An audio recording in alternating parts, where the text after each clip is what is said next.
Fuck,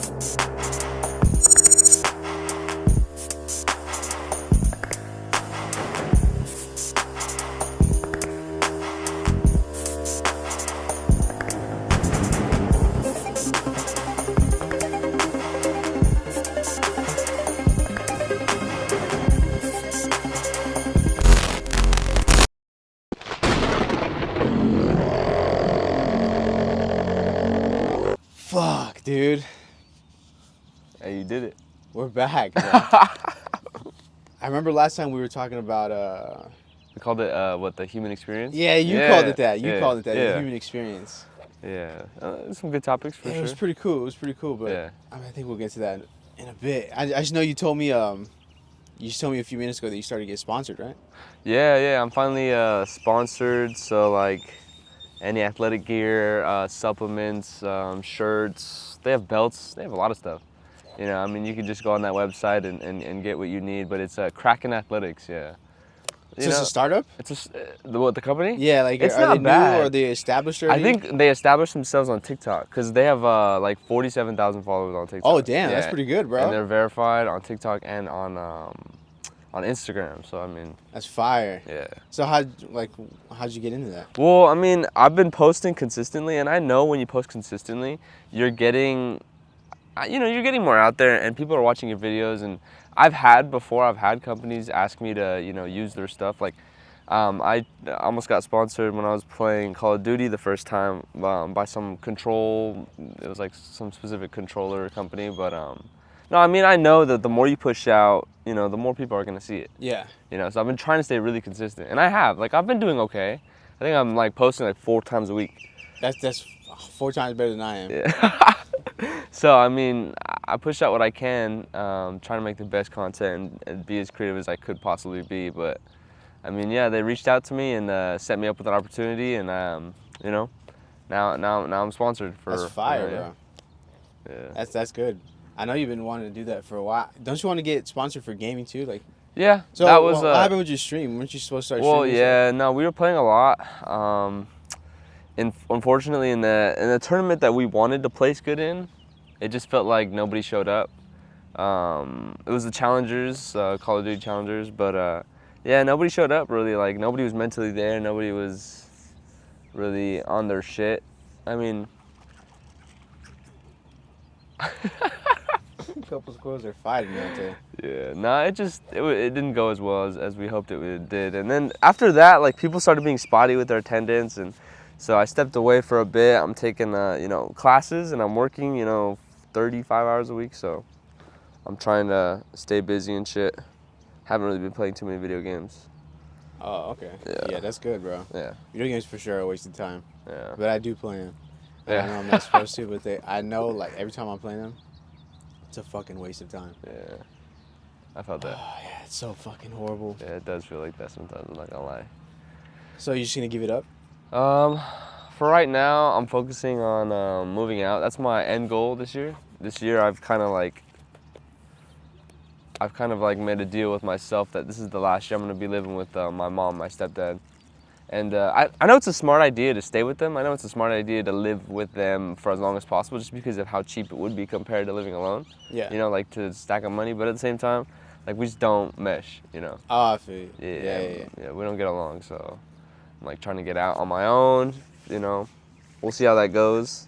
With the IT certifications, it'll be possible, but. Oh, yeah, for sure. I know the space between me and my parents was like, I needed that, bro. Yeah. Because it was like too much. Yeah. Are you the oldest? I'm the youngest. Oh, damn, that's crazy. Yeah. I don't know. I like to judge people based on, like, or not judge them, but like kind of read them based off of what sibling number they are. Yeah. I tend to feel like I get along most with the oldest. Yeah. But I feel like you kind of hold yourself pretty mature for being the youngest one. That's just because I feel like I just feel like I didn't really have nobody to look up to. Like, I don't know. Like, my family's not that close, So, like, I feel like the oldest sibling because I feel like I did my shit solo. Like, I did that shit alone. Like, yeah, well, then that's probably why you act like coddled that. And shit. Yeah. Yeah. So, how many siblings do you have? Just one. Older sibling. Oh. 2 years older than me. Older brother? Older sister. Oh, okay.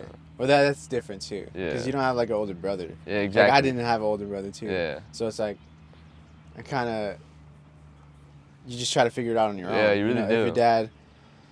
No, my stepdad's not the guy that I'm not gonna go to try to like be like. Right. Yeah. Yeah, I needed space from my, because I was always trying to do it my own way. Yeah. But my parents were always like fixed on like, this is how you got to do it. But I don't know, I kind of just was like, I just want to explore, like kind of just like do it my own way. Parents try to do that a lot of the time just because that's the only way they did it, or that's the only way they know, and they're afraid because they don't want you. Obviously, they don't want you to fail in life. Right. That's why you can't knock them. But at the same time, they don't want to look bad. They don't want to have like produced a child and like have them messed up and like, because then people look at them like, what did you really put out into the world? Like I've heard that from my dad before. Like I'm like, damn, that's what you guys like really think. Like I thought maybe that could be it, but to hear is another thing. Right. Yeah. So I mean, yeah, hearing that's honestly the reason I haven't like really given up everything and just gone out to move up north, and be an electrician. That's one reason, because I don't really want my dad to think like that he raised a bum, that he produced a bum. Mm-hmm. Like I'm gonna be able to financially support myself wherever I go. That's what I want to do. So I mean, I'm gonna get more certs. I'm gonna get more experience, in fields and shit like that, just to build myself up a bit. Even though I know I'm capable of everything that's possible. I think I'm gonna focus on building some attributes up, and then take a little break and go travel for a bit, bro. Yeah, I think for me, it was never necessarily like to how do I put it into words? Like I always knew that I was gonna be something. Yeah. I'm just waiting for other people to see it, and Right. the only other way that people are gonna be able to see it is if I like consistently do it, because I kind of keep looping. Like the amount of times that I've started over on something that I've already started is infinite amount of times. Right. Like I've done it so many times, but I just never give it up because I know that I'm gonna get there. Yeah. And I just, for some reason, I lack the discipline. Yeah. No, that's considered consistency too. It. Like what you're doing, what you're talking about, that stopping, pausing, and restarting, that's considered consistency too. I hope you know that. Like as much as you want to be consistent, like that's the first step to it. Because I mean, how many people can you say have dropped something completely and picked it up again to try to restart? And you've done that like countless times. Yeah. Like I've done the same thing. Like with lifting, I've started from ground zero a million times because I mean injuries, I get sick or some shit like that. That's my number one. That's the number one thing that I always stop on. Is the gym. I go to the gym. I'll be consistent for like a month or two. Yeah. And then once I slip like maybe a day or two in, like days off, that's when I start just slipping a couple more days off, and then a couple more days off. I'll take the week off, and I take another week off, and then I just stop going completely. And is that what happened this last time? Every time. That's what happens every time, bro. It happens every time. Yeah. Like I'll just go, and eventually I just stop going. But I mean, it's the same thing with this podcast, with my vlog content that I used to do.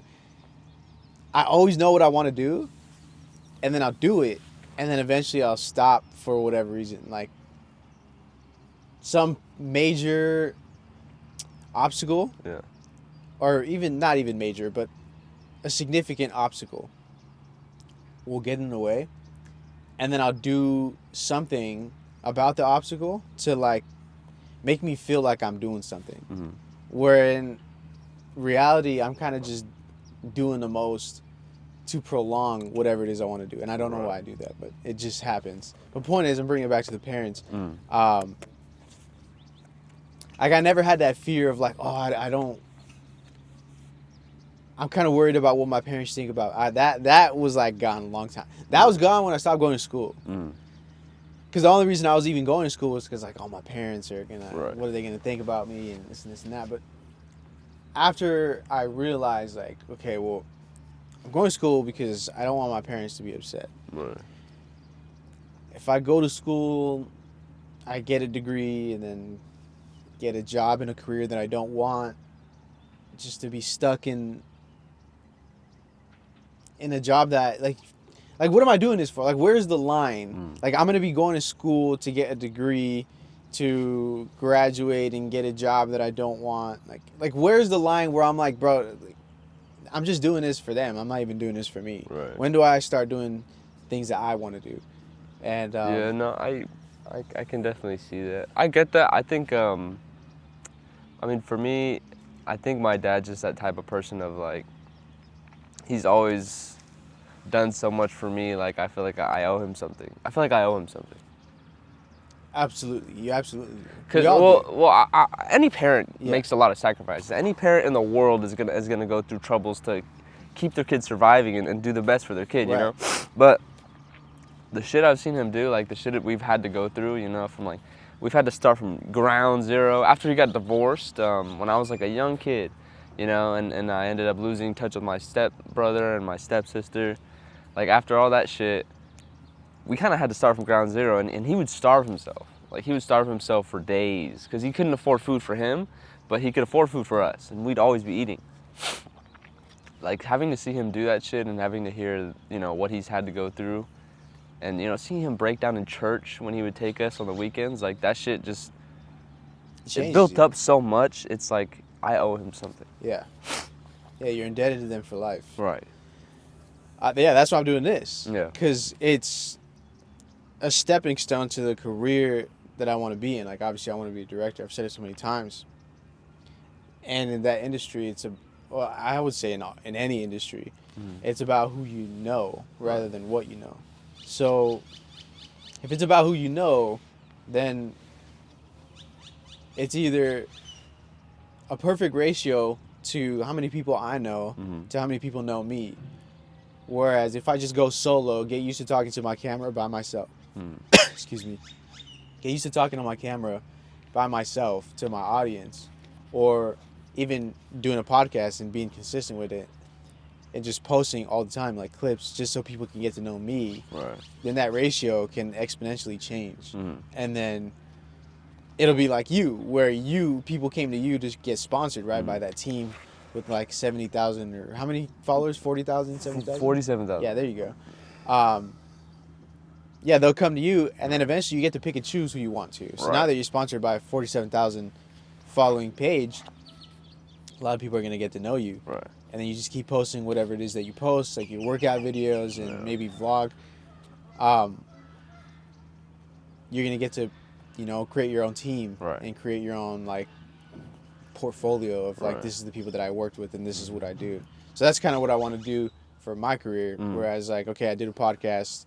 Now I bought a pretty good camera that I can make cinematic vlogs with.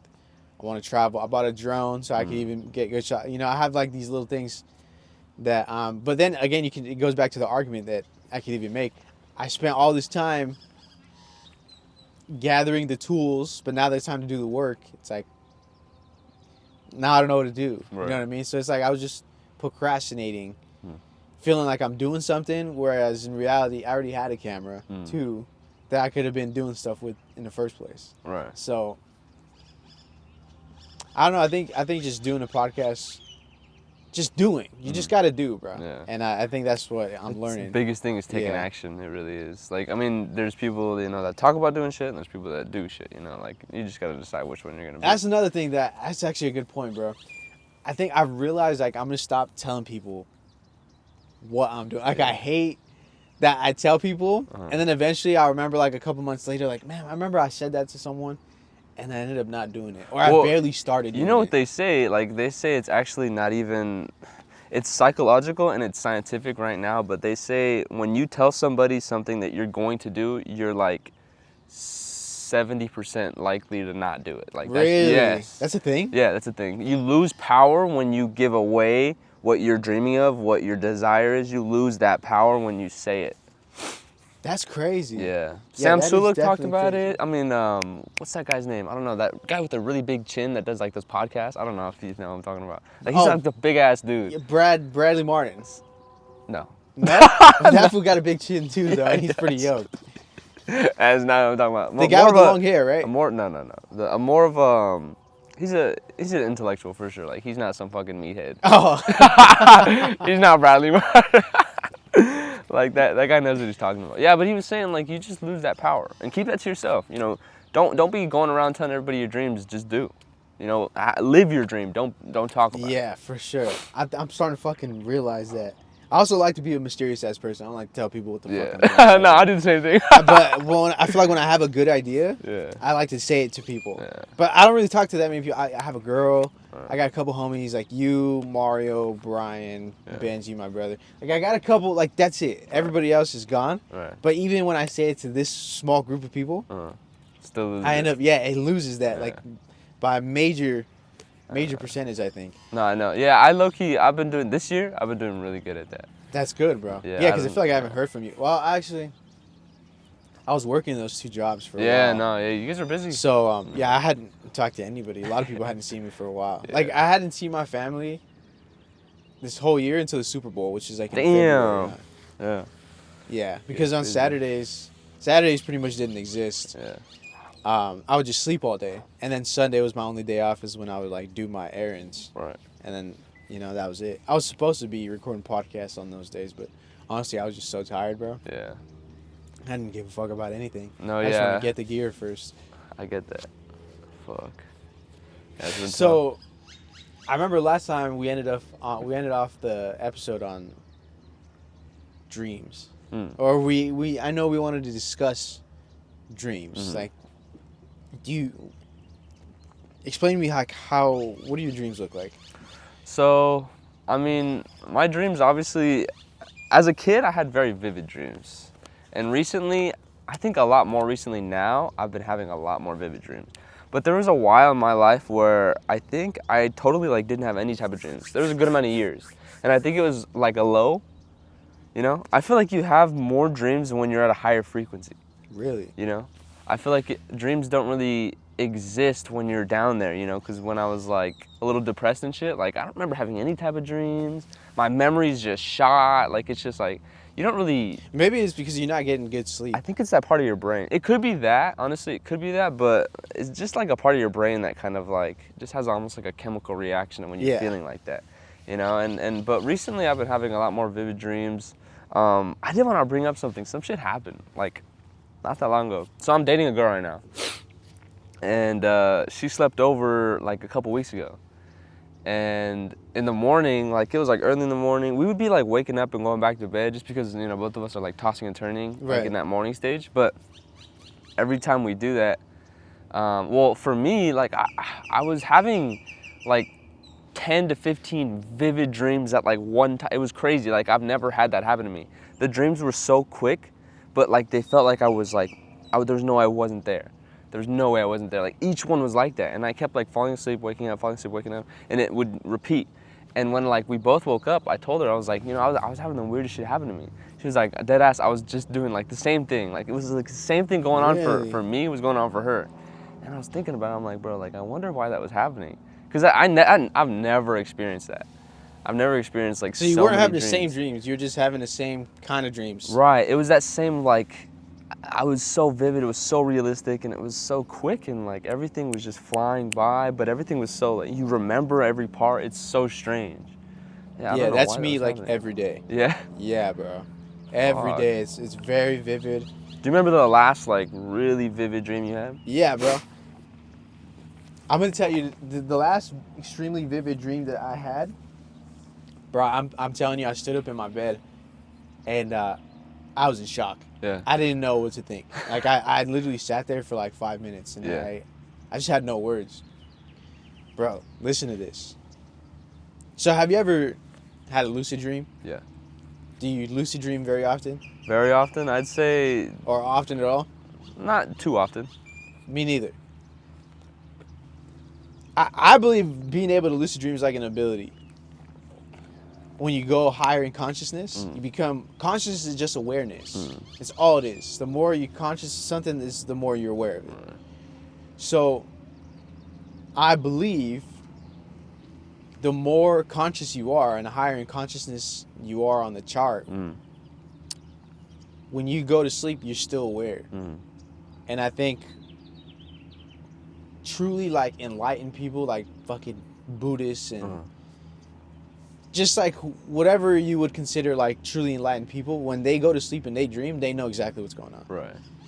So lucid dreams always been like a topic that I've been extremely interested in. And I used to be able to do it a lot more when I was a kid.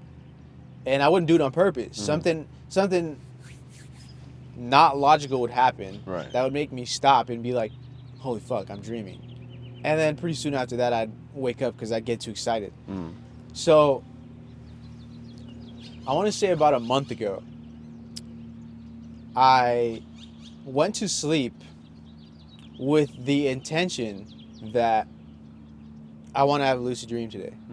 I'm going to keep in my mind that I'm dreaming as I'm falling asleep. So as I'm falling asleep, I'm telling myself, I'm gonna lock in. Like I'm gonna be aware that I'm dreaming. I'm dreaming right now. And I just kept telling myself that. And I fell asleep, and my dream started in this apocalyptic world. Right. Kind of like The Walking Dead, but no zombies. So I spawn in this like gray, nighttime, like overcast, just city that's abandoned. Did you like actually see the city, or was it more of like a peripheral thing where like you didn't even have to really look at it, you just knew what was there? Both. Okay. Both. It was like, because I was in it. Like Yeah. I was in the middle, I was spawned in literally in the middle of a street. Yeah. And there was like cars kind of like parked out like this, but they're all abandoned, like windows broken and down, and just, you can just tell. Like it just literally looks like a scene from an apocalypse. Right. And as I'm walking down the street, there's a car that's driving by itself, and it's driving like straight towards me. It's coming pretty fast. And at this exact moment is when I caught on, like immediately, I'm dreaming. So as it's driving to me, it's gonna crash into me. I just fucking put my hand up like Magneto, and I just swatted it away, and it crashes into the wall. And immediately, once I did that, I was like, I literally knew I accomplished exactly what I wanted to do. I was like, okay, I'm here. And the reason why I wanted to have a lucid dream was because I wanted to access the Akashic Records. Have you ever heard of the Akashic Records? No.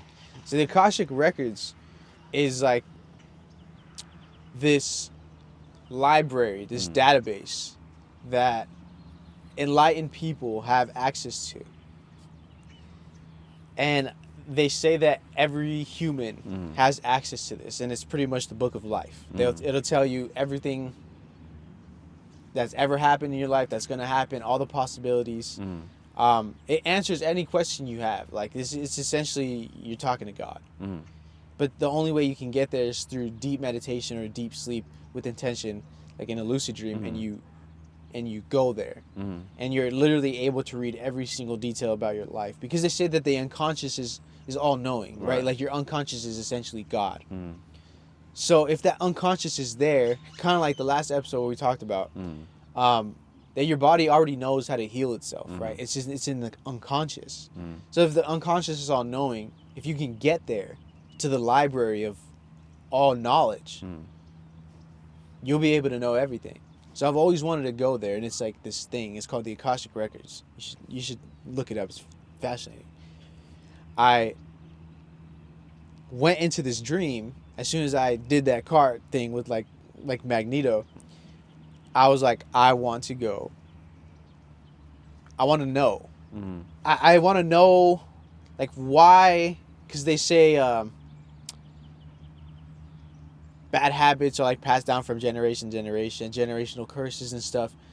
Like, I want to know what things I'm doing wrong that I don't even know I'm doing wrong. Like, what's butterfly affecting why I'm not disciplined? Right. What is it? Like, what's the source? Obviously, it's me. I'm taking full accountability. Like, I'm not saying, oh, this is fucking my grandparents' that's like just passed down this lack of discipline. Right. I want to know, like, what's the trigger? What's the thought process that's like making me live this life? Right. And where can I change it? That's going to change the entire loop to make it a positive feedback loop. So I'm thinking that And then I start to fly like Superman. So I fly into the sky. So the sky is like a night sky, and there's like stars in the sky. So I'm like, you know what? I'm just gonna like, because it was an ugly scene. I'm in the apocalypse, but I just know where I'm at now. Right. So I ended up flying all the way into the sky. And I'm flying like Superman. I fly out of orbit, and I'm in space now. And as I'm in space, there's a spaceship, like a UFO, that starts like zooming by me, and it's like kind of interacting with me. So I spend a few minutes trying to fly to it like Superman, because it's flying faster than me, and eventually I catch it. I catch it, and I'm able to like I hold on to it as I'm like trying to fucking go in through the door. It kind of has like a door like a skydiving door, you know what I'm talking about, like that, like the military. Yeah. So it has one of those doors. So I walk into there, and it's like a building inside. It just looks like a regular building on Earth, also abandoned. And in this building, there's a few offices that are completely abandoned, and in one of these offices, there's a door. It's a red door that would look like it's from Disneyland. Like it's like this very, what's a good word for? Like cartoonish? Yeah, cartoonish, Yeah. but like if it was real, you know what I mean? Like very like just a wild design on it. And it's very like flashy, you know what I mean? Just pops out like a cartoon kind of. So I open this door, and I walk in. And as soon as I open this door, the theme of this room is an abandoned child's birthday party. There's balloon. You know how balloons, when they fall on the floor? So there's balloons on the floor like they have been blown up, but they've been in the air too long. There's balloons all over the floor. There's confetti. There's like decorations on the wall. It says happy birthday. And you ever seen the back rooms? Yeah. Okay. So it was the back rooms. So I opened the door, and like, you know how the back rooms have like hallways that turn around corners. Yeah. So it's like as soon as I open the door, it's a birthday party for a kid. But there's a hallway that goes like around the corner. You can't see. It's dark. And it just keeps going. So I open this door, and I look on the wall inside. So I step in, and on the wall, I swear to God, on the wall, there's frames of pictures. Frames of homework and classwork assignments from when I was in elementary school.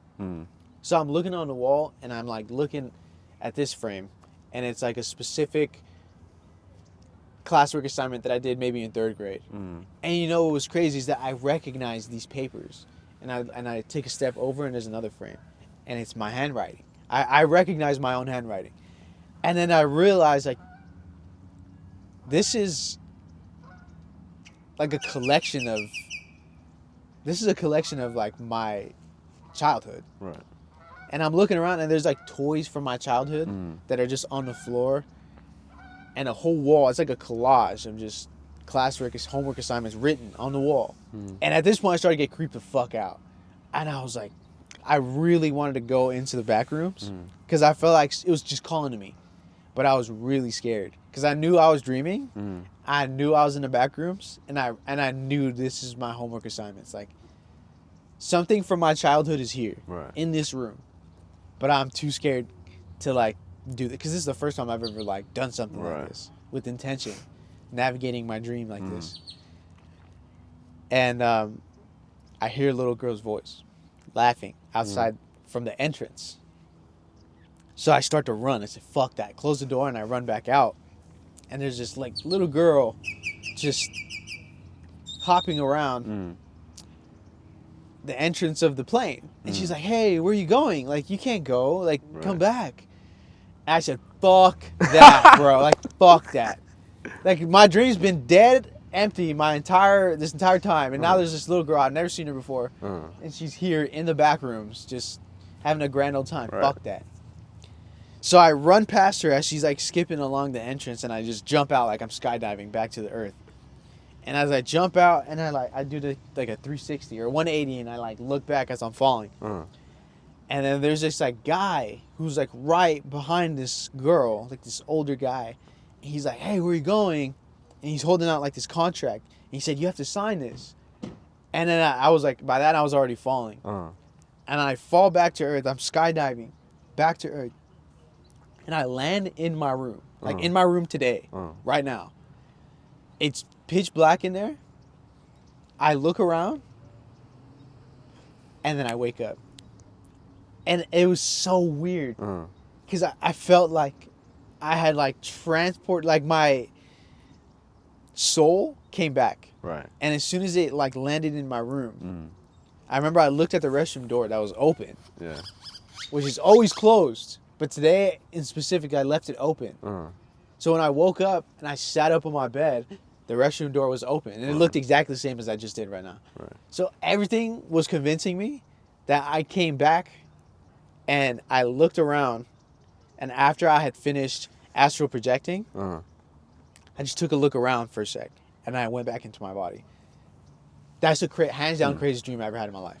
Because I went in with full intention. I knew I was wide awake the entire time. Right.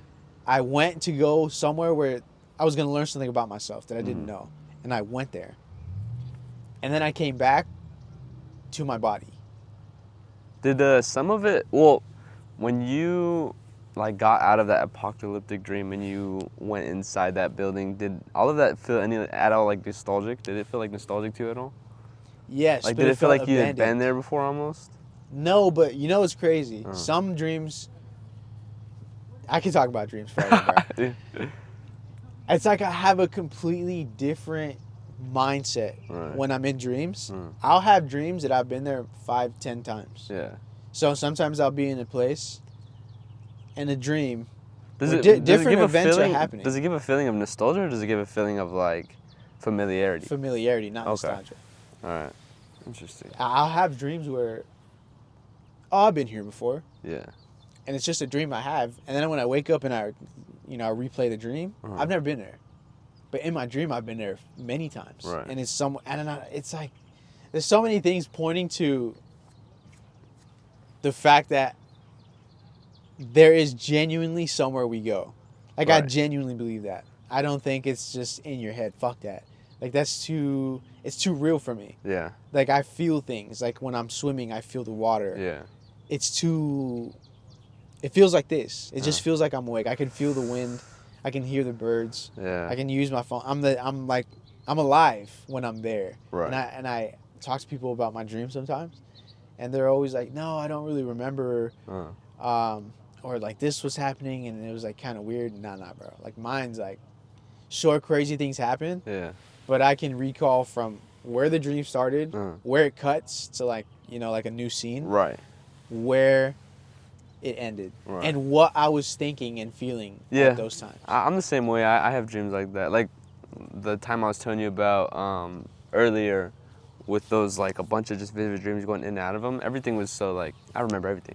I remember there was like one where I was passing by people and they were eating something. I was like, bro, what is that? Like, where'd you get that shit? Because that shit looks good. Yeah. Because it looked good. I mean, like everything was I was so there.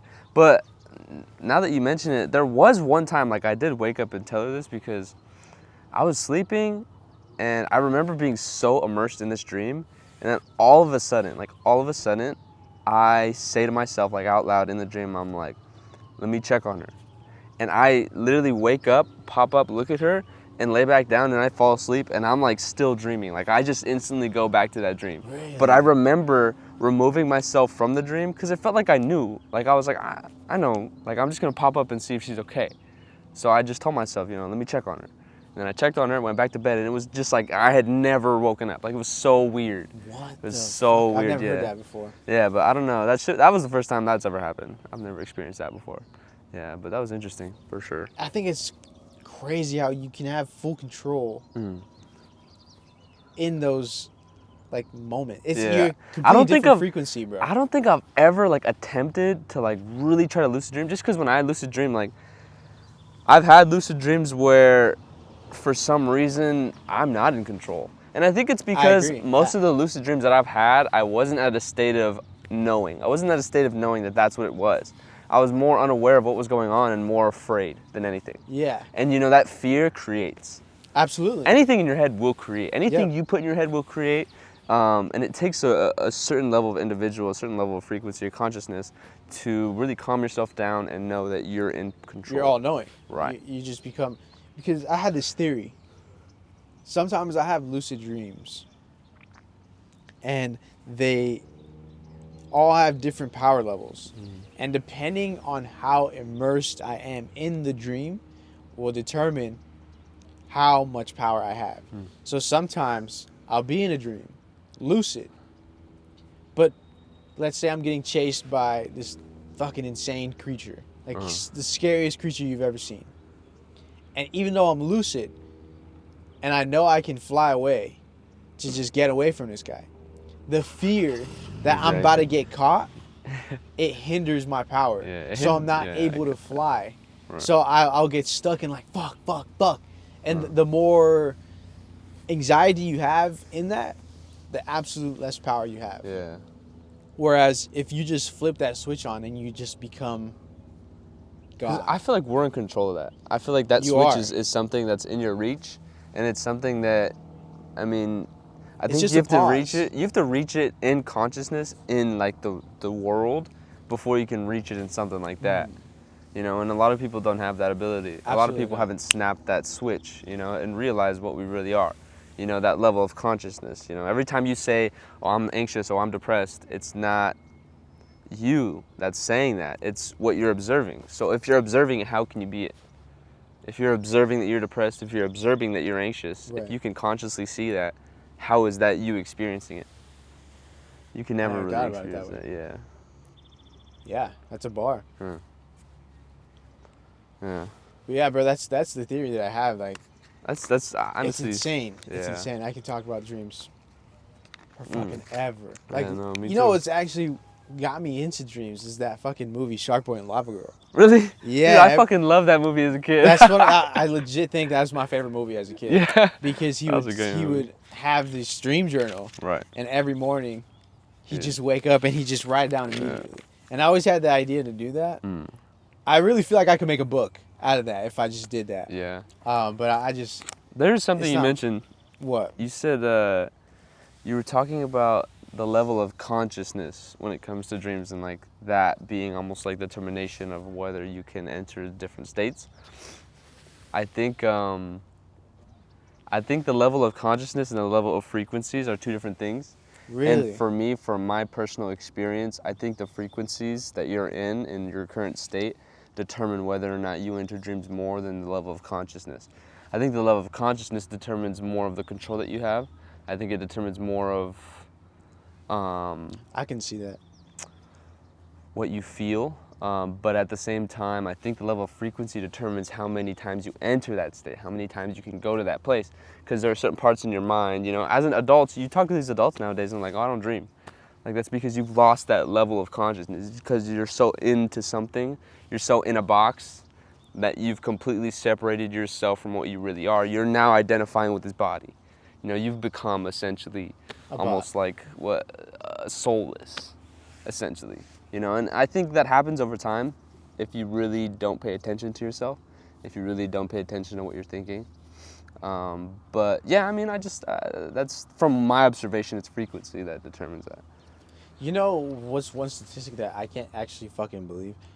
I saw one time on Twitter or on X that people don't like over half of the people in the whole world don't have internal monologue. It's 50%, yeah. I can't fucking believe that. I can't fathom not like.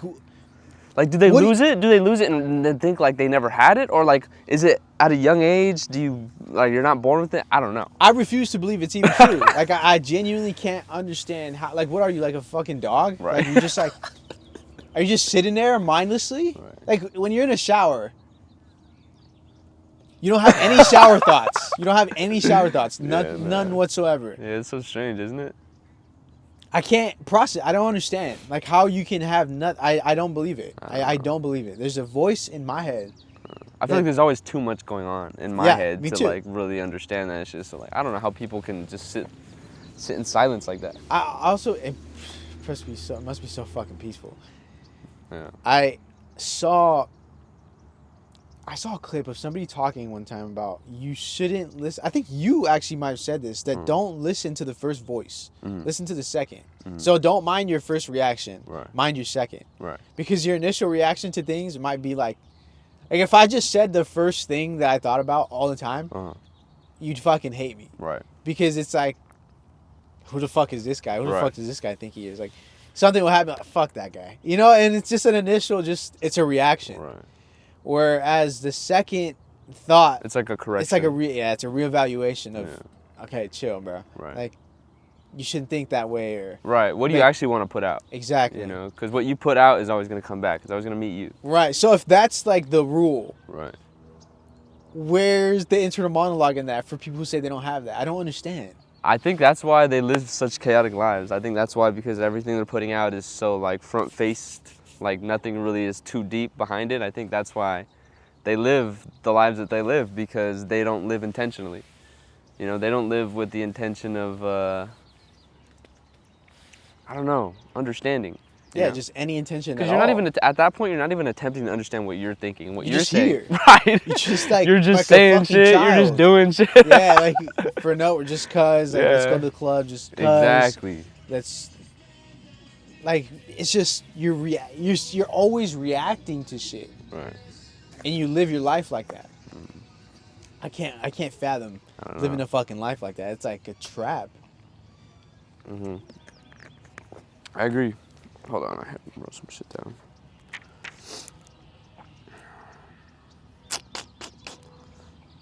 Oh, I think we talked about that actually, but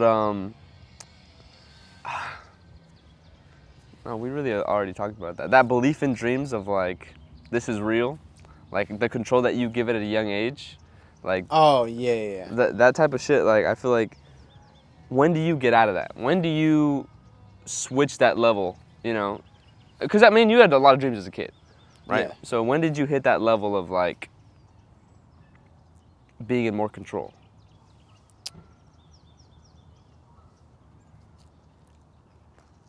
After I did acid. Okay. After I had that like Epiphany. that day, that epiphany. That's exactly what it was. Like that's a perfect word for it.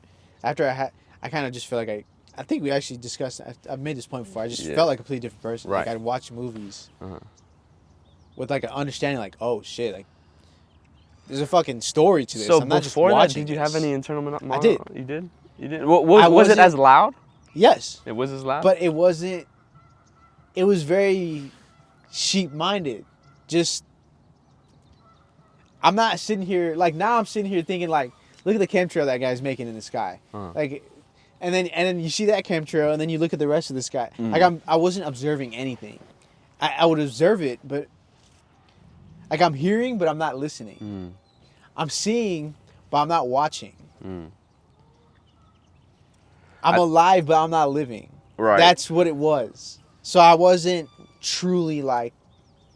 Do you think you have to go conscious. through something as dramatic as that? As dramatic as like an acid trip? I mean, you could even look at it through the perspective of not even like a specific drug, but like a situation or like something so traumatizing that it's that dramatic that it shifts your entire perspective. I think you need that. Yeah, because like if you don't get that, globe that you shake your everything. entire life. If you don't get that, like, you never really reach it.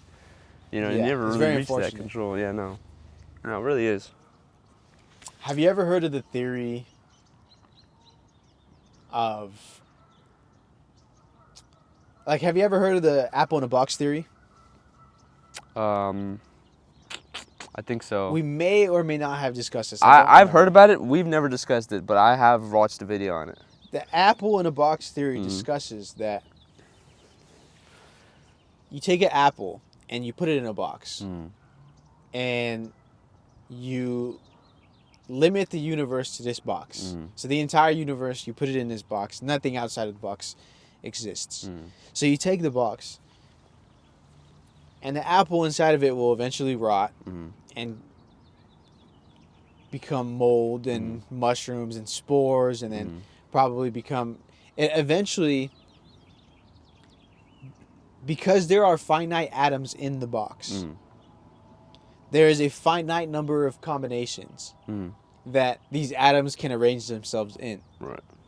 So, on a given a long enough time frame, every single possible combination of these atoms will happen. Right. Before they start to repeat themselves. Right. So, me, you, this tree, this blade of grass, everything you can think of possible will reappear, will appear into this box until eventually the apple becomes the same exact apple once again over quintillions and however many years. So the significance of that theory is what if we're in the box? Right. What if our universe is the box? Right. And we've had this conversation an infinite amount of times. Right. And we're just in a trap. Like, this is the simulation. I think essentially that's what created the universe. Not necessarily an apple in a box, but at the same time, I think there was something that created a barrier, essentially, with a bunch of particles, a bunch of molecules, which would be God, you know, in my opinion, but whoever wants to understand it, they can understand it their way.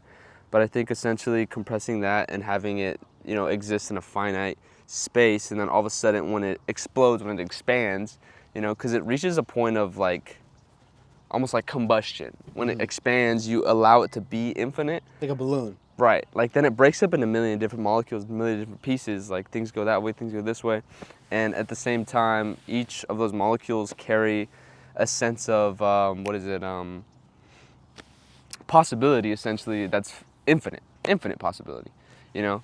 But I think that's more a topic for astrophysicists or just physicists in general, because that's a pretty interesting quantum theory. Like I could see that being like the case for sure. And there are people that really believe like that's how, you know, things come to be. I mean, it is definitely possible that. It's well, because then that would explain the multiverse, right? Right. Let's say we have that apple in a box, but let's say we have infinite apples in a box. Right. So the infinite number of possibilities is infinitely happening in an infinite amount of time right now.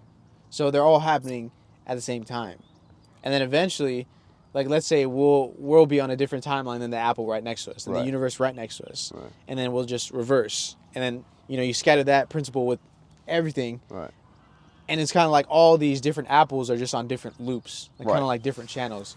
So it's just an infinite amount of possibilities forever. And this is just where we are. This is just one channel in an infinite number of channels that you experience this. And then maybe whether when we die, we go to a different box with a different apple, or we stay here as these collection of atoms and wait a couple quintillion years until we're having this exact conversation again, except you pick up your book this time. Right. And then we just do that forever. Right. Yeah, I don't know. I mean, I think that's a huge possibility.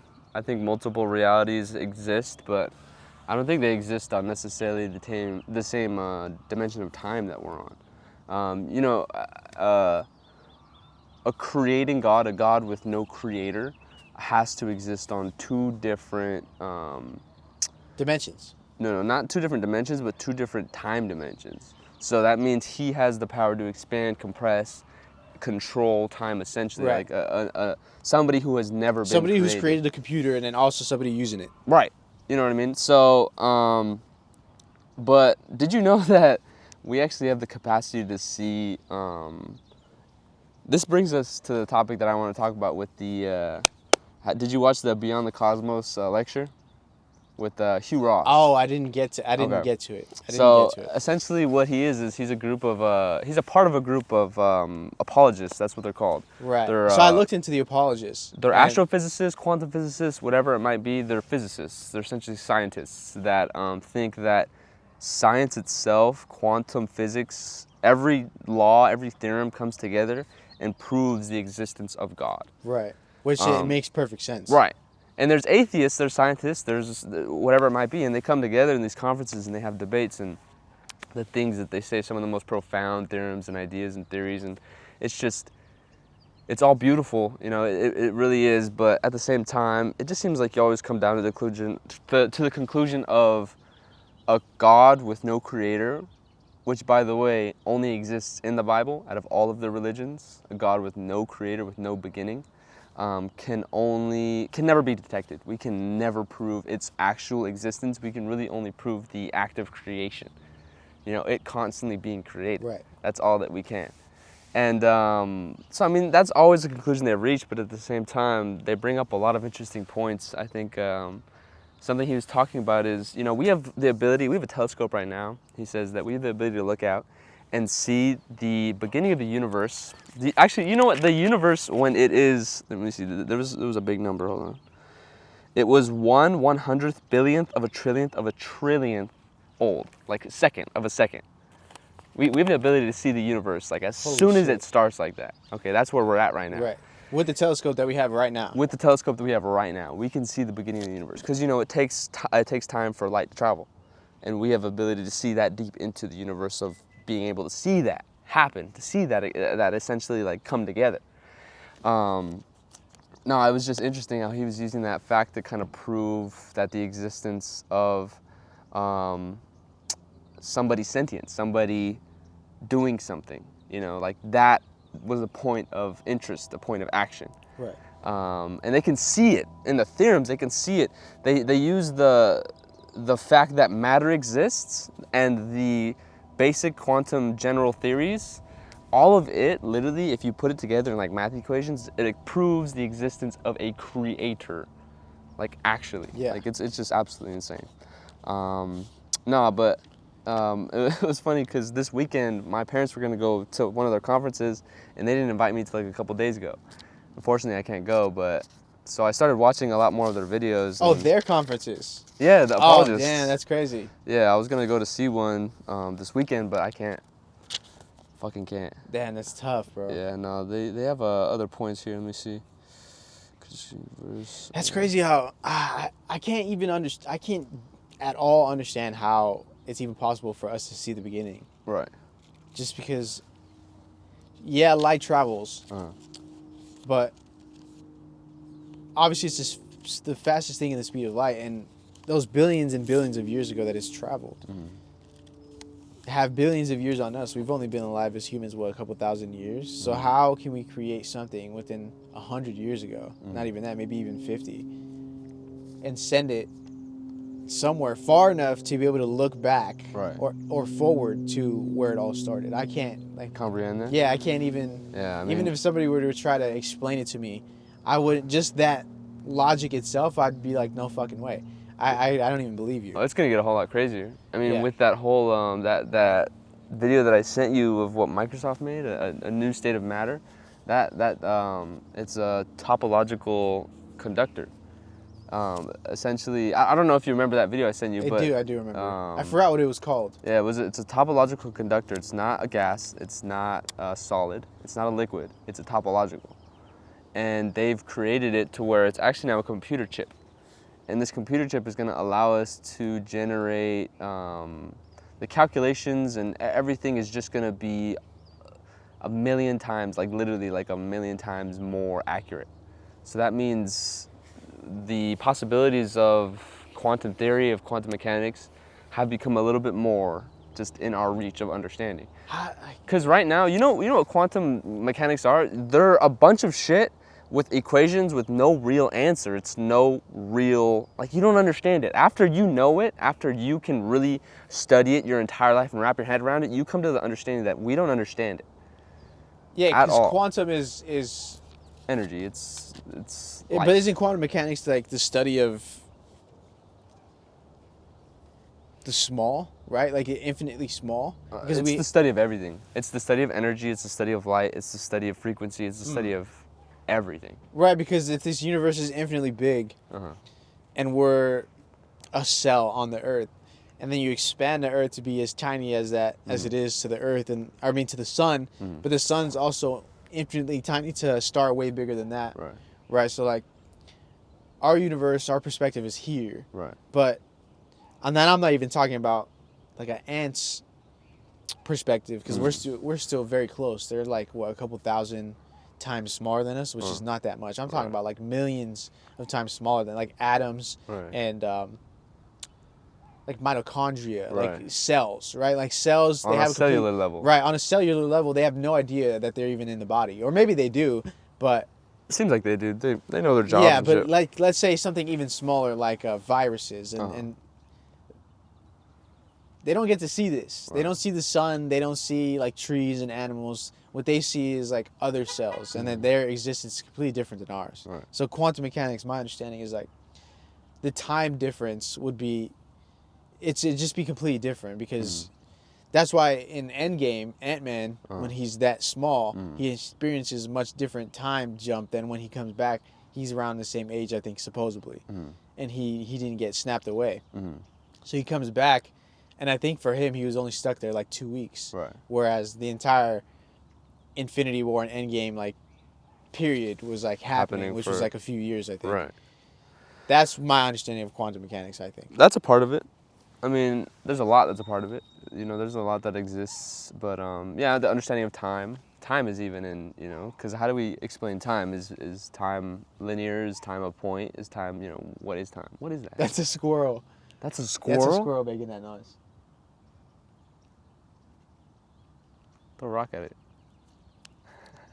It's a fat ass squirrel, dog. Anyways. Yeah, no, I mean, what was I going to say? I lost my train of thought because that squirrel fucking... You said, Nah, yeah. Shit, I lost it. We lost it. We're right at the end, though. I mean, for that point. But, so that Hugh Ross guy. Oh, there's another thing he brought up. He said, so in the recent books, I think in the last 25 years, atheists that study on that quantum level, on that level of, or that field of study, essentially in each of their books, he said you can pick up anyone. Every single atheist says you cannot rule out the idea of a possible deity, a possible God. You cannot rule it out. You know, we haven't been able to prove that. Right, you can't. It's not possible. Right. You can't. The same way that, what's like a perfect example? You can't, something that you just genuinely can't prove. Right. Or disprove. Right. You have to be neutral on it. You just Exactly. have preferences. That's why you can't just be like, I mean, agnostics, more of that, you know, I don't know, type of shit. Right. But atheists straight up just like don't exist at all. Yeah, like there's no way. And I'm like, how the fuck do you know, bro? Even them writing in their books that we can't rule out that possibility when they choose themselves not to believe in something like that. I don't know. That's just to me, that's a little bit weird to me, but I don't know. I think it's just delusionally egotistical. Yeah. Like you're stupid, bro, if you think you know. Right.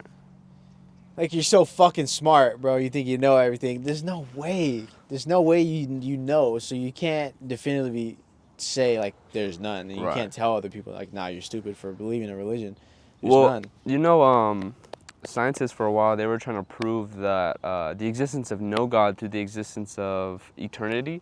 Essentially, what they were trying to prove is that the universe has always existed, meaning that there was never a beginning.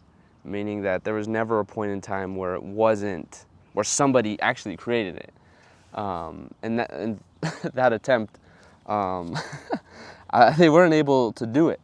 They were never able to really show everybody that there was, you know, not a start, because we can now see, you know, it happening, it coming into existence, you know, so the first and only time a beginning to the universe was ever mentioned was in the Bible.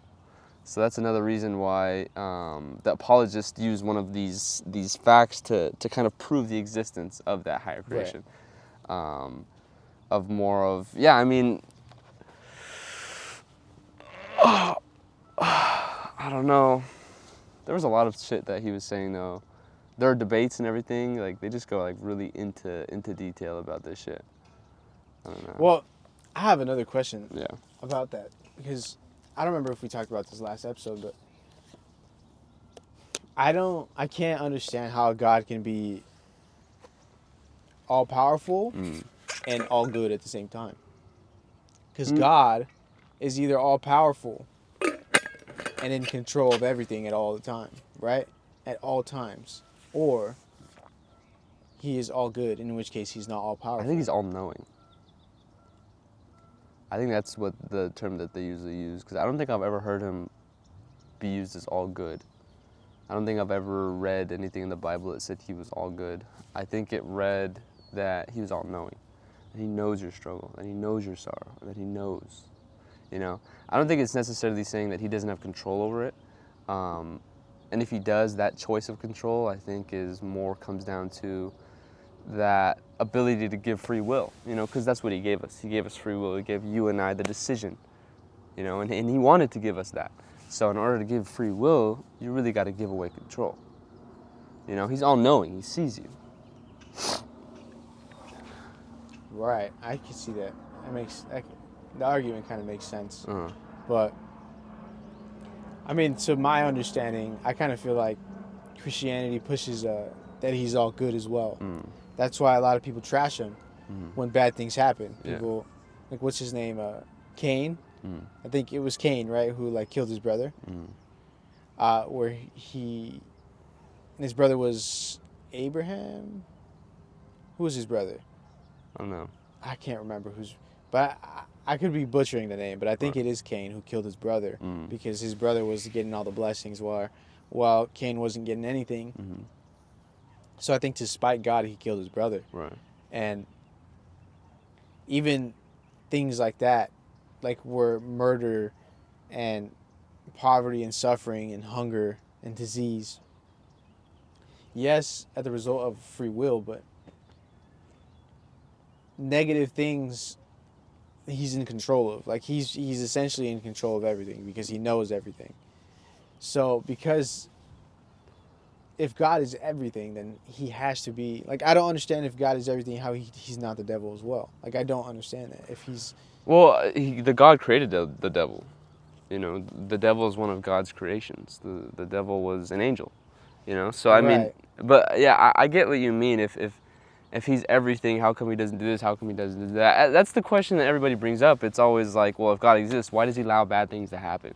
Well, that's not necessarily my question. My question is, if he is everything and he created everything, if he's everything that he creates, and he created the devil, and he created all of this negative, the yang to the yin, right? The negative to the positive, then he cannot possibly be all good, which is not bad. Right. It's just an understanding that I think makes more sense, much more logical. Right. Whereas Christians push that shit. Right, just to push, he's only good, and if you're not good, then you're not going to make it to heaven. Oh, what is it? Is God's good all the time, and all the time God's good? Yeah, exactly. Where how does that make sense to me? It doesn't make sense because that means that he doesn't have power over everything that's negative.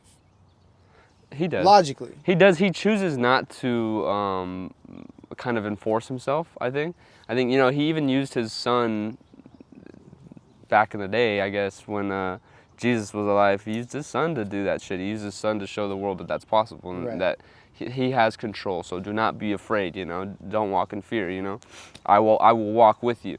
But I think that's the experience he wanted for us. I think that's what he wanted us to go through. I think he knows. I mean, if you're raising your son, do you want him to have? I mean, obviously we want good for our people, good for our children. But he's not gonna grow. He's not gonna prosper. He's not gonna know himself if he doesn't go through a set of struggles. You know, of that set of hard times, of things that you're like, oh, like woe is me. Like, why is this happening to me? If you can get through that, if you can understand that, you come out of the side a stronger individual. So why wouldn't God do the same for his children? Right. But then we could bring up the argument at the end of the book, right? Revelations, I think. The final chapter where he comes back and he just slaughters everyone who didn't follow him. So that just, I feel like that just proves everything that I'm saying. Whereas he's all powerful. Right. Because how is a God going to be all good and then come back and just slaughter everybody who was not following him? Right. That makes a God all powerful. Yeah, I mean, I think he thinks, or at least from the perspective of a God, you know, what you've created, you've given the tools to the world, you've given the tools to everybody out there of like, spread my love, spread my word, spread my gospel. You know, be the word, essentially, live out how, you know, Jesus would have lived. I think by giving the world that tools and also understanding that you can't just throw yourself on everybody and have everybody know who you are. And like, you can't do that as a God, or at least because he wanted us to have, you know, free will. He wanted us to have a decision, you know, and I think that essentially is what triggers that, you know, that a possibility of fucking up, you know, because in your life, you're going to fuck up. I've fucked up so many times in my life, you know, like essentially that's what it is. It's having the tools around you and not utilizing it to the best of your ability because this or that, or, you know, a lot of times it's the devil getting in our ear and in our hearts, and it's because the devil rules this world. The devil lives in this world and he controls everything that happens. He controls everything that you see, everything that you hear. Like, above all else, it's the devil that's trying to bring us to his level, you know. And he's given us the tools. He's given us the ability to separate ourselves from the masses and separate ourselves from all of these people that are living, you know, the bad way, because the bad way is the easy way. You know, it's desire, it's giving into pleasure, passion. It's just, it's so easy to give into everything. Hatred, anger. It's so easy to be angry and a bad person. But isn't that the yang though? To all the You think positive? it's like a balance? I think it is, bro. I don't think it is. I don't think there's a balance. I think equal, evil, but opposite is evil. I think evil on this world has overcome the good. I think it's really hard. I mean, he says so many times, you know, the road to salvation is narrow. It's incredibly narrow. It's incredibly hard to get there because of how much has influenced and how much this world has just been kind of destroyed, you know, through the devil. Yeah. I mean, I understand. I understand that point. It is valid.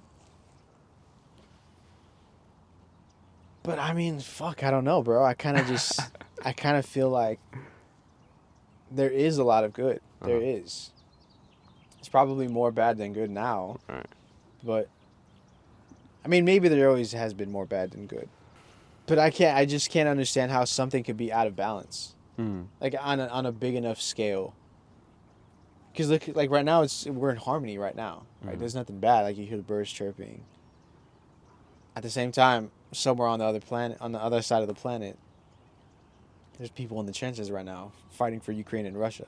You can also see that through the fact we were talking about earlier with that level of consciousness, that level of understanding, that level of 50% of the population doesn't have inner monologue. You can see that point proven through that in itself of there is division and there is a group of individuals, you know, without the ability to really think for themselves and hear, you know, because I mean Jesus speaks in parables because, you know, he wants the ones that he's put on this world to spread the love. He wants them to understand, them to feel it, them to get that frequency, and now I'm going to pass it on to my neighbor because that's what God created us to do. Right. It's to love one another, it's to cooperate. That's why he does the thing. That's why he does that specifically. But you have to understand the disparages between, 50% of the population that has no inner monologue, and you only have the other 50% that does, and a lot of those guys are going to pay attention to these guys, you know, because these guys are the loudest. You know, that 50% that doesn't think, that doesn't have that correction, they're going to talk the most. You know, they're going to be the ones pushing shit out there for us to see. You know, and the devil's in all of everybody's ear, you know. The devil's in my ear, the devil's in your ear, but so if it you're gets just reacting to people. To shit. Right, you know, it gets just to people. Bounce that exactly. to other people. Exactly. That's what I'm saying. Yeah, it's crazy, bro. That's just from what I think. I don't know. Yeah, I mean, I don't know either. I'm not saying I don't believe in Christianity or I do. I was raised Christian. Yeah. But it's just, these are thoughts that I have. And sometimes I just sit there thinking like, dude, like, none of this just makes any sense to me. Like, ever. None of it makes any sense. I know. I think my brain just tries to piece it together. Like, that's currently what I'm doing. Like, I'm just kind of saying what I'm seeing. You know, I'm not really, I don't walk around with this thought in the back of my mind. I don't walk around with this whole, like, belief system. I walk around in the state of, like, presence. I walk around in now. You know, and I'm just kind of giving you what my brain's giving me. Right. I try to stay into the present. I don't necessarily think about the past too much. I do think about the past when I'm recording, right? Because obviously I'm looking into the past. I have like a balance of looking into the future, but not with anxiety. Right. More with like excitement. I look to the future for excitement because I'm like, I want to do this and this and that. You know, I have these dreams and aspirations. But I do try to stay in the moment. And it's in environments like this where if you could just sit here and listen to Really the be, birds yeah. and enjoy the view and feel the warmth of the sun.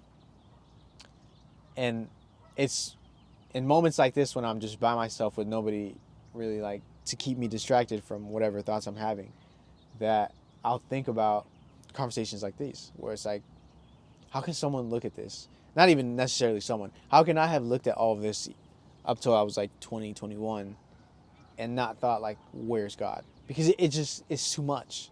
It's way too much, and wonder my place in the universe. Like I look up into the sky and you see infinity. Like it's literally infinite. Do you, And do you it think goes those are the moments forever. of your presence? Those are your moments of Absolutely, like where yeah. you become, you know. Those are the times where I'm sitting here and I think about like, okay, well, let's think about God and how it wouldn't make any sense for God not to exist. Like how anybody can be atheist, because I'm not saying I'm Christian, but I'm also saying I'm not Christian. I'm just saying I don't know. Right. Because I have so many thoughts that Christianity kind of doesn't make too much sense to me. Right. But also I have to read it for myself. Right. Or I have to read the whole book in order to even have an opinion on it. Because Right. I have an opinion on the things that I was raised in and Right. the assumptions that I have based on what I was taught, rather than going and experiencing the book for myself and having my own opinion on it. Right. So that's why I have to read it to truly know. I'm like, do I believe in this or do I not? Well, Because I do believe in God. You're a very logical person. I think you value logic more than, a lot of people do. Yeah, I absolutely, because I think logic is the only thing that's stable, and yeah. it just like it's I right really there. think It that's doesn't why make, you it should just listen to makes Hugh sense, bro. Ross. Yeah, because that guy's incredibly logical. He's a scientist. He uses Right. science to prove Yeah. it. He uses science to look at it from a scientific perspective. You can really look at it from a scientific perspective and tell me there's a possible chance that there's a God. I'm sold. Right. Yeah, for sure. You know what Which I mean, wouldn't anybody? Exactly. Well, there's people that look at that and say, because they say if you can't prove the true existence of God, and we can never can, again, because of the fact of the matter that you can never see or prove the existence of a creator with no beginning. Right. And that's just, again, through the laws of physics. That's why that is. And I think people use that shit to just scapegoat it and stay away from that shit. But I think I don't know. I just feel like the existence of God is so much more logical than the existence of no God. Like people that really can say that's that the they're crazy so part. logical and like, oh, I just take it a logical perspective. Like I just can't believe in the existence. Like no. No, there definitely is, bro. Right, there's definitely something out there 110% that definitely created us. Like there's definitely, you're looking at all this shit and you're looking at the world. You're saying there's no creator? Yes, because what got me there is because the evil is so obvious. Yeah. The negative shit, the people who run the world, who are pushing like, what's that word? They're pushing like extinction of the human race, right? Because they want less humans for more control and more automation and less useless eaters. Like the World Economic Forum, like the Bill Gates, like pushing vaccines that kill people and like vaccinating the food and cloud in the sky and just putting chemicals in everything that don't need to be filled with chemicals that everybody can die and that so on and so forth. Yeah. The evil is so prevalent. Yes, it is. And it's so there that if you don't think logically, because everything has to have a yang. Right. Everything is yin and yang. Right. So the yang is the evil, but it has to have the yin. So the evil, it has to have good, and the good in that is definitely God, whether it's religions or whatever.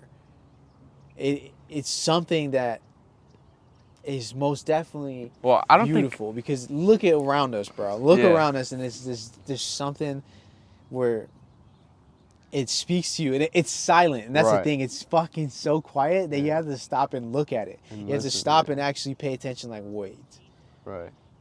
I get what you mean. There's something there, but I'm not even paying attention to. Well, I think shit. What was I gonna say? There was two things I wanted to say. Fuck, I lost one. Well, I was saying that the evil was so prevalent. Yeah. There's actually a lot more things that are a little bit more prevalent that we don't really understand. A lot of things the government are doing. Like I was gonna bring up the topic of essentially the government and everybody controlling the world. The elites are trying to block out the higher world, the higher level of consciousness from us, like actively. through pushing fluoride in toothpaste. Yeah. Through aluminum in deodorant. You know, the radio towers that we see every now and then. 5G. Right. Yeah. That shit. It actually lowers, and what it does is it kind of downloads what we're thinking. You know, like it can actually, there's legal documentation that you can pull up on your computer that shows what these towers do, and it essentially downloads our like brainwaves almost. Wow. Understands that we're thinking and pushes actual thoughts? thoughts onto us. Holy fuck. Right. And they're placed in like centralized places and radio towers and all these things, and it's all government issued. It's all like they show you the proof. You just gotta read it. You just gotta look at the fine print, and it's so prevalent. It's so right in front of our faces that nobody's gonna find it. Yeah, because it's right here. Right.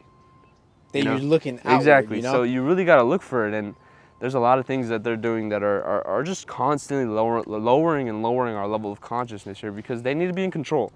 Because if they're not controlled, they can't get all that money. They can't, they can't do that shit. Yeah, they need to be without consumers. the money, it's control. It's all control. It's all it is. Right. It's just control. It's what it comes down to. Yeah. It's literally the main factor. It's just control. Right. Control of the powerful and not the rich and the poor, because without poor people, you can't be rich. Right. It's like it's Hunger Games. Yeah. That's literally what it is. Essentially what it is. And you can't be those elite people without having the entire world serving you. I'm pretty sure it's only like a couple families too. It's only like 8 families, 9 families or some Yeah. shit that control like everything that's going on. Yeah, it's Fucking crazy. nation to But the nation. same way, yeah, like supporting your argument, the same way that all of this peace, this harmony, that essentially is God, Right. is so silent that you can flip that around and yang it to the negative, whereas they are fucking us in the most silent ways possible, in the ways you can't even you don't, like, there are things that you do in your daily life that are fucking you in the ass and you don't even know. Like watching the TV, because what do they show on TVs? Programs. So you're getting programmed. Right. Like the Wi-Fi in your house is probably not good for you to be around, but you can't see it because it's in the air, invisible. There's frequencies. Yeah. The Well, yeah. fluoride in Wi-Fi your does the same toothpaste. thing. Yeah. The fluoride in your toothpaste is calcifying your pineal gland.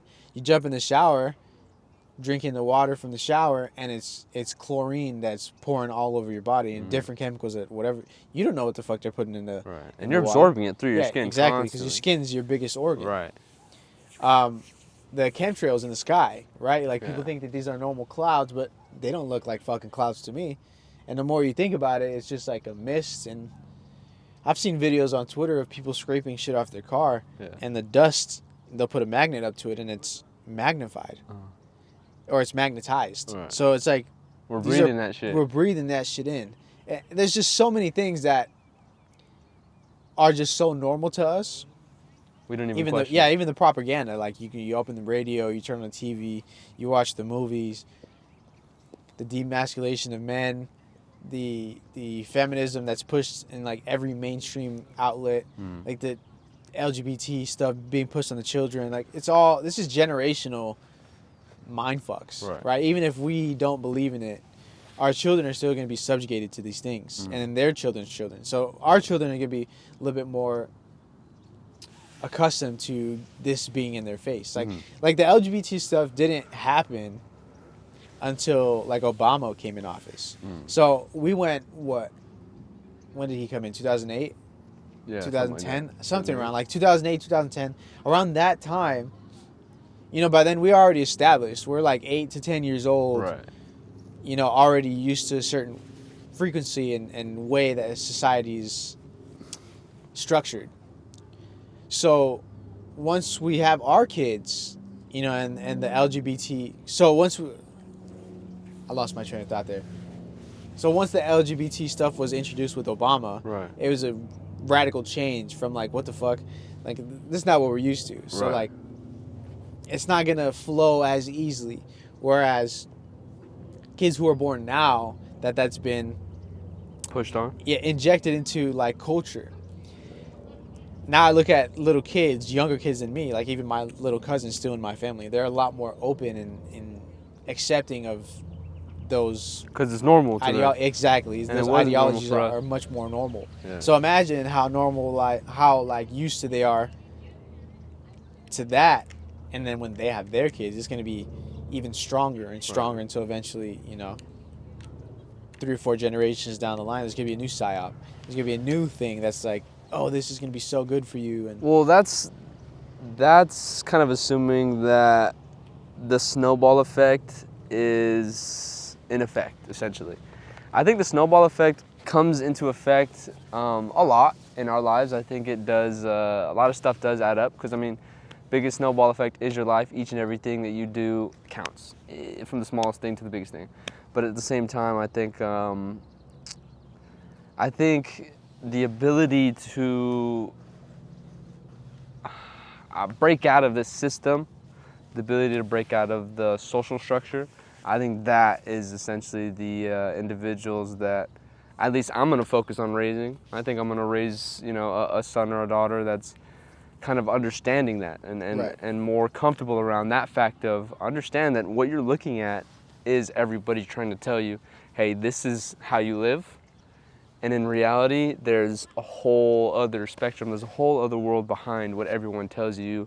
This is what your life is going to be. This is what you're supposed to do. This is what you're supposed to see. Like, it's not necessarily right or wrong. It's not necessarily this or that. Each and everything you do is going to add up and create, a possibility of an individual, essentially, at the end. The possibility of an individual. That's what we're all marching towards with everything that we do. No, I disagree. I don't think that's what we're all marching towards. I actually think it's the opposite. I think most people are not marching towards individualism. Oh no, I'm just saying, like, what we're marching towards is essentially everything that we're doing adding up, to an individual. Each and every little increment of thing that you're doing is counting. So that, who you are. Right, that is what we're marching towards, that end of, like, that possibility. I actually saw a video last night of a guy showing a domino effect, which is actually pretty simple. But I never actually thought about it this way. Well, I mean, I did. I just never seen this particular example. But this guy had like a 100-pound rectangle, right? Like a what's that shape? What are they called? A rhombus? No, like a fucking like a 3D object. A cube. A fucking but like a rectangle. I don't know, like a box. Let's just say a box. Yeah. Okay. He had like a meter-high box, weighed like 100 pounds. And then he had a smaller one, weighed a little bit less. And he had a smaller one, weighed a little bit less. And eventually he had like maybe like 10 to 15. It's all melted. Yeah. He had like 10 to 15 of these dominoes.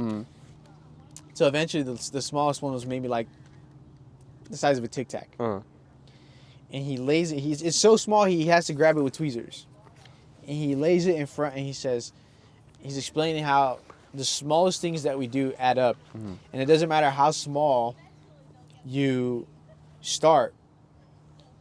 If you keep doing it, by the laws of physics, it will happen as big as you want it to. So he lays down this Tic Tac and he pushes over the smallest one and it knocks over the little bit of a bigger one and a bigger one. So eventually this little Tic Tac thing, like 10 dominoes later, it knocked down 100 pounds. And I was like, holy shit, I actually have never seen that exact visual, which obviously it makes sense, but you wouldn't fucking think that the small habits that you do every single day, like, are gonna add up in a year from now, 2 years from now. Again, like, that's another thing. Like, that is touching into energy and that quantum theory. Like, that is an actual quantum theory, because while we can prove that, we don't understand it. We don't understand why it's like that.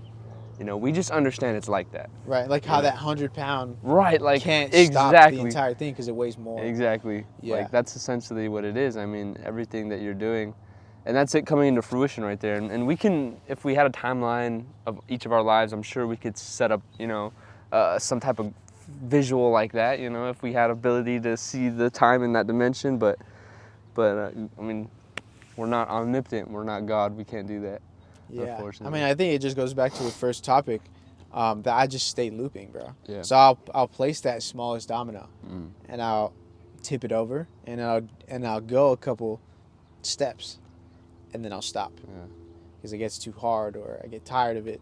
Well, things get in your way. It can be a lot of things, man. It can be yourself. It can be just evil things. It could be whatever it might be. There's a lot of things that are always going to get in your way. I think it's just really important to remind yourself, it's that reason of like, why am I doing this? Like, what's the real purpose I'm doing But this? what I will say is that the reason why I even stopped doing these episodes for a while was so that I can get better equipment. Right. You could argue that I could have been doing it the entire time still, but I did that because I needed to show myself how hard I could actually work. I've never forced myself to do something as difficult as that, which was work 80 hours a week off of 2 hours of sleep a day. Right.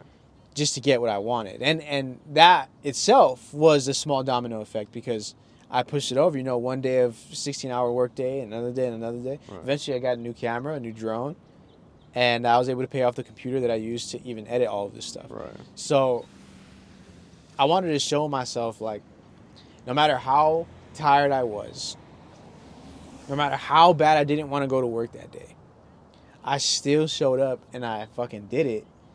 Because before that, never believed I could even function off of 3 hours of sleep a day. Right. For one day. But you had an end goal in mind. Yeah, the end goal was get the equipment. Right. It's that intention of like have an end goal in mind, but realize that it's the journey that you need to kind of immerse yourself in. Right. That end goal always needs to be, this is what I'm reminding myself I'm working towards each and every day. But if you just think about it like that, if you just kind of set it like that, the destination can be hard to get to, because you're looking out there. If you have that in mind and you set the intention of, okay, in order to get there, what do I need to do? I need to kind of put my head down and almost enjoy the journey. That's what it is. It's falling in love with the journey of even something like that, even something as horrific and as much suffering as you had to go through to fucking get 2 hours of sleep a day. Yeah, and have it to wasn't even that horrific. Like, it was very tiring, but horrific is a stretch. I'm just saying, like, in anybody's case, Right. Like, if it's something that, like, that bad, you really have to put your head down and remind yourself, like, take it step by step and fall in love with the journey, because that's why you're going to make it, Right. Because I think the next step in my journey of, like, really just fucking going ham into exactly what it is I want to be would be to take full control of my health. Right. Which would be to get into the best shape of my life and to eat as healthy as I know I need to be eating. So now that I've done the suffering for a long enough period to show myself that I can do that if I need to. So let's say if my entire life changes course, like I have a kid, right? I still have the ability in me because I've done it before to even do that in the first place. Whereas before I had never done anything difficult like that before. So it was always kind of like, maybe I can, maybe, like I know I can, but like I'm lazy, I don't really want to, you know what I mean? So now I was telling myself the entire time, even after I had finished it, I said, after I finish it, I just showed myself what it's like to do that. So now I can take all of that energy, even less, and put it into my body to go to the gym every day. Because if I can go to work another 8-hour shift after I just worked an 8-hour shift for 5 days a week and I fucking hate it, I can take even a quarter of that time and spend it every day in the gym. And then it's going to be even better for me because I'm going to look better, feel better. It's just going to domino affect everything else in my life. Because so I'm gonna be it gave in you a full little control. bit more confidence in yourself. Yeah, absolutely. Yeah. I just learned, like, oh, I can actually do this. I think a big thing I've been struggling with, or at least I've been working on, I should say, I think would be better words, is, I have that confidence in myself. I know. It's more of that belief, more of that that true belief, because when I started this course, I was getting into it and I was looking over, what the possibilities were and all of these different avenues I could take to essentially get to my end goal with this specific course. I realized, like, one night I was thinking about it and I'm like, damn, I really don't believe that I'm gonna do it. I really don't believe that I'm gonna go through with it. And The IT course. The IT course, right. And I had to kind of sit myself back and kind of like sit with myself and really talk to myself and figure out why I've been like that. And I realized, like, my entire life I've been applying that to almost everything. I've been applying that disbelief, that confidence in knowing I can do it. I'm capable of doing it because I know what I'm capable of. But I was missing that belief. I was missing that trust in myself. I was missing that faith, and I've been really trying to focus on growing that belief in myself and knowing and really telling myself that, essentially that I can do this, like I can do this, and I will do this. So, I mean, it's been hard, but I think I'm getting a lot better. That's good. Yeah, I mean, me too, bro. I definitely am excited to see what I can do because I've gotten to a point where I probably said this so many times too, but I've gotten to a point where mentally I know what I need to do, but the only difference now is that I showed myself that I could do it in something else.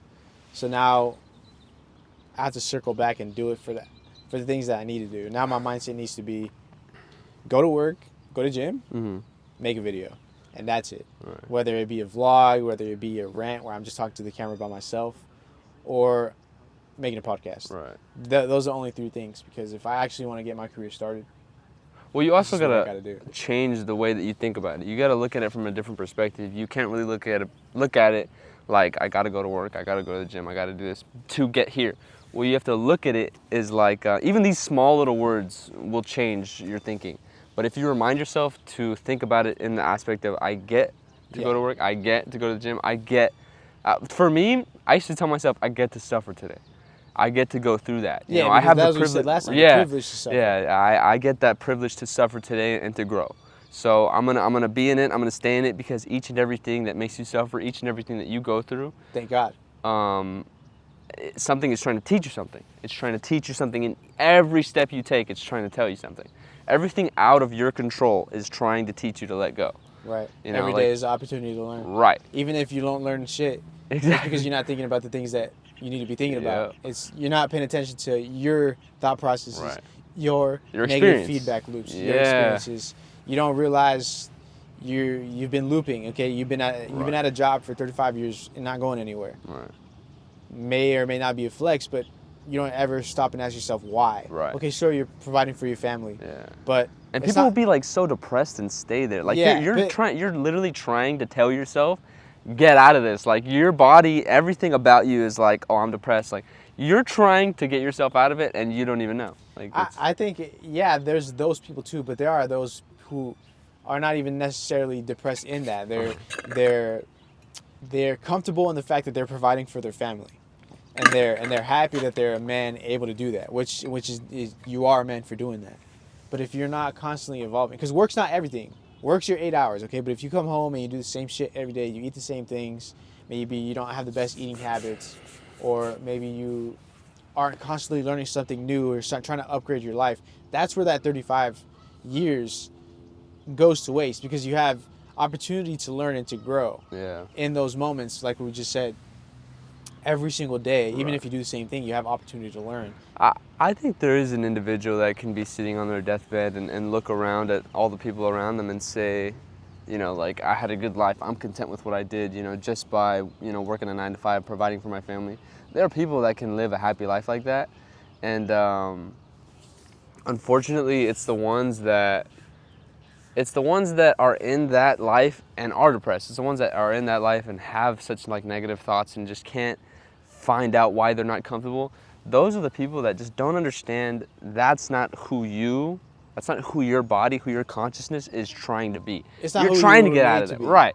There are people that can do that. And I have so much respect for those people because I wish I was one of those people. Infinitely harder than what I'm trying to do. Exactly. What fucking song is it? Kanye says, for me, giving up's way harder than trying. Yeah. 100%. That's why I always start over. Yeah. Because when I stray away from what I need to do, it just kills me inside, like, because I know what I need to do. Right, exactly. So when I see people, like, at work who I ask sometimes, like, what's the plan, bro? Every time I meet a new person, like right now I'm at a new job. So I every time I meet a person, I'll get to know them a little bit. I don't really ask them right off the bat, but eventually, a conversation or two or three. You can tell if they're a person that's going to have that conversation with you. I'll ask them, what's the plan, bro? Right. Oh, I don't know. I'm like, how do you not know? You don't know what you want to do with your life? Like, I can't fathom that. Yeah. I know. Dude, I know. Yeah, I mean, again, it's just the type of person you are. I think it's everything that's shaped you up into that point is gonna determine whether or not you're, gonna do things for yourself or you're gonna do things for other people. Because I mean, the people that do things for other people, they don't really have much drive. They don't really have much passion. It's as long as everybody else is happy, I'm happy. People can live like that. Me, I can't.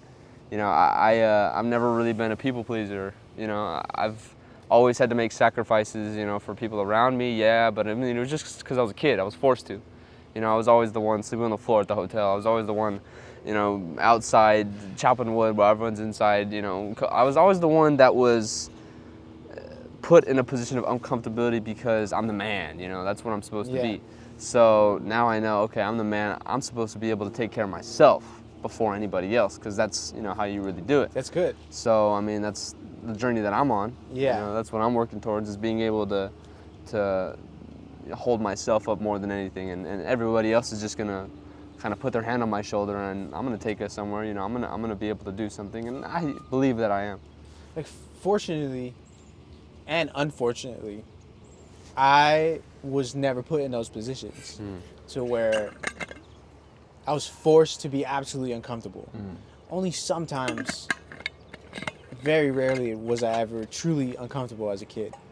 So now as I'm a young man trying to become a man, we're halfway to 30 now, or I'm at least halfway to 30 this year. Now, because I don't know entirely what it's like to truly always be in an uncomfortable position, besides what I just did, it's harder to force yourself to become uncomfortable than it is to be forced to be uncomfortable, because you have no decision, you have no choice. Whereas now I'm older, nobody's really telling me what to do, and I'm not exactly used to forcing myself to be uncomfortable and to being in those uncomfortable situations. So now I have to learn how to force myself to be in those situations and just withstand it long enough to see change, positive change. And I think that's where people have that blessing, where they have their dad or somebody. Yeah, exactly. It's a privilege to suffer. Yeah. Because you learn so much in the suffering. I did. Yeah, and I hated it at the time being. I mean, I think each and every second was hell, but I think when you're able to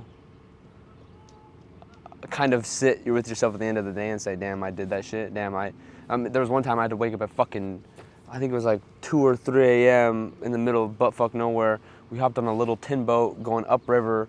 All the water's splashing on. You're freezing cold. It's like easily 47 degrees out.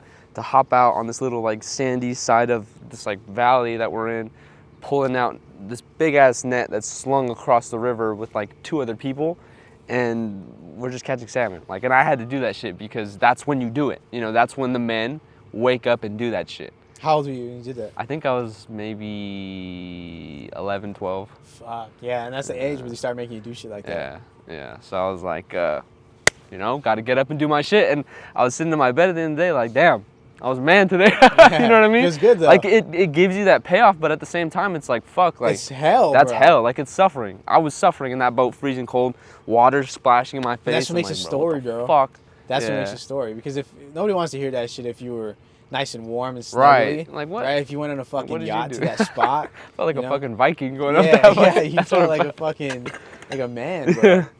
Yeah. Yeah, I always remember this moment, long time ago. I was at Morgan Park with my dad, and he's like, I'm going to put you in boxing. Because right there, have you ever been to Morgan Park? No. And they have that room? Well, inside the park, there's city parks usually have a play thing inside. Yeah. Well, they have a gym inside. It's a basketball court, a boxing ring, and it's a boxing gym and ping pong, whatever. They got a couple things, but there's a lot of people in the boxing. And my dad, I think I was 8 or 9. My dad was like, I'm gonna put you in there. And I was like, nah. But obviously, I'm a kid. Obviously, I don't want to do that, right? But if I was my dad, I would have said, nah, I'm putting you in there. Because you have to, because you're a fucking man. Right. But since I never did that, now I want to start getting into it, because obviously as a man, you have to know how to fucking fight. So now as I'm going to be 20, however fucking old I'm going to be, I only wish I fucking started when I was 8 or 9. I'd be Yeah. fucking beast by now. Yeah. You know what I mean? So that, It sucks, huh? yeah, it sucks. That realization. Yeah. Actually, well, I'm gonna start boxing too. I'm gonna start boxing by the end of the year. As soon as I get my certifications, and I have time to get my job and not have to work 2 jobs and shit, Yeah. I'm gonna start boxing. Yeah, I mean, that's my plan. To, since now I have all the equipment that I need, I have no fucking excuse Yeah. to make content as much as I possibly can. Yeah. So now with these podcasts, I have episodes to post, I have clips to make, segments to clip. That along with like vlogs and like other things that I need to do.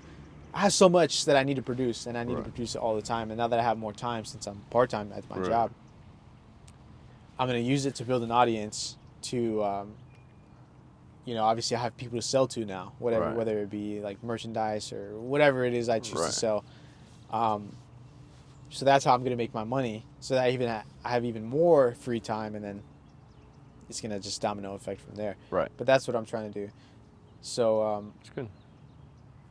Yeah, I think I'm looking forward to see how this year goes, to see how many goals that we accomplish, both of us. I think it's gonna be a pretty exciting year, bro. I think so too. I'm pretty confident in the way that this year is gonna go. It feels like, for me, it feels like my January, because January and February didn't exist because you just got out of that shit. Like I was just working, bro. Like I didn't see anybody. I didn't go out. I wasn't doing fucking shit. Yeah. So like I finally stopped, and I was like, holy shit, like it's fucking 2025, bro. Yes, sir. Yeah, that's good. Crazy. But I know you wanted to leave at 1. It's already 1:14. Oh shit. So, yeah, we gotta go. We gotta wrap it up. Yeah. But thank you, bro. It was a pretty good episode. Of course. Hopefully have you on soon. If you wanna shout your shit out, tell people to follow you and follow me on TikTok, Blas_lifts, and then I got my Instagram's in process, so don't worry about that shit.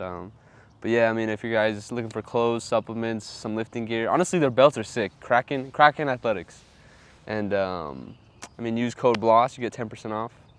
Nice. Fuck yeah. All right, bro. Well, appreciate you. Appreciate you coming out, bro. That was a good episode. Yeah, for sure. Oh, fuck. Fucking legs are sweaty. Dude, I always try to find a spot that has sun or shade, and we always end up in the fucking sun after an hour. I know, it shifted completely. I was projecting it to come this way. Yeah. But the sun went higher, so it went like that way.